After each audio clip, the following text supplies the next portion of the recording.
سيدة الله أكبر رصية أحمد سيدة الله. Salut à tous mes fidèles abonnés.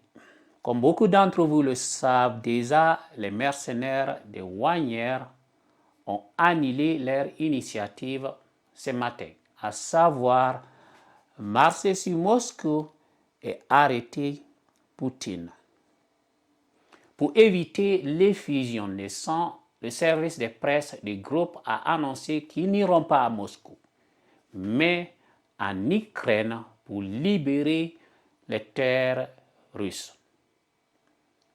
Quant au boss de Wagner, il ira en exil en Bélarus. Et vous savez quoi? C'est probablement une sage décision de leur part. Mais que se serait-il passé s'il avait poursuivi leur marche vers Moscou? Aurait-il pu arrêter Poutine? Aurait-il pris le pouvoir? Eh bien, analysons cela ensemble. Pour vraiment comprendre la dynamique en jeu ici, nous devons examiner les capacités militaires de deux parties. D'un côté, nous avons la Russie qui compte sur papier 1,5 million de militaires actifs déjà déployés et 2 millions de réservistes, c'est-à-dire 3,5 millions de militaires. Vladimir Poutine a 3,5 millions de militaires avec lui. Il possède une force de frappe aérienne redoutable, avec pas moins de 6 000 armes nucléaires, le plus grand arsenal au monde.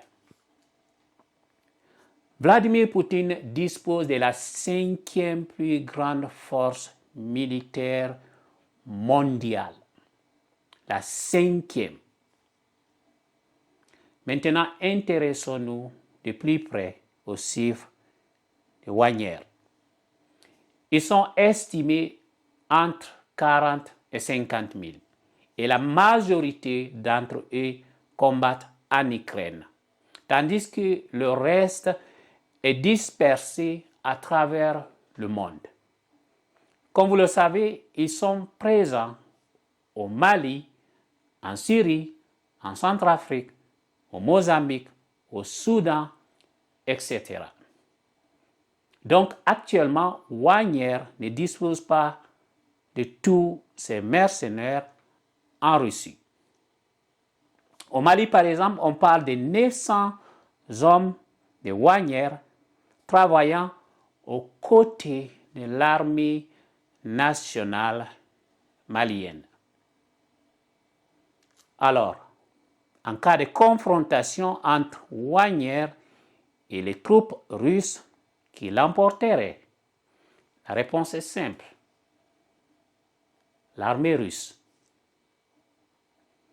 La seule chance que Wagner pourrait avoir face à Poutine, c'est si l'armée russe ne le soutient pas à 100%. Cependant, ne minimisons pas les mercenaires de Wagner. Ce matin même, ils ont réussi à prendre le contrôle du camp militaire opérationnel de la guerre en Ukraine, qui est à la fois un quartier général militaire et une ville d'1 million d'habitants. Leur audace ne peut être sous-estimée. En conclusion, bien que les mercenaires Wagner aient annulé leur initiative de marcher sur Moscou, il est clair que l'armée russe reste la force militaire dominante.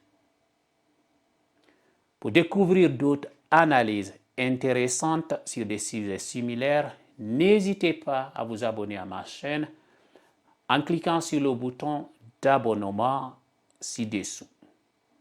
Et comme toujours, n'oubliez pas de partager cette vidéo avec vos amis et de laisser vos commentaires pour alimenter la discussion. Merci à tous de m'avoir suivi et à bientôt dans la prochaine vidéo. Ciao.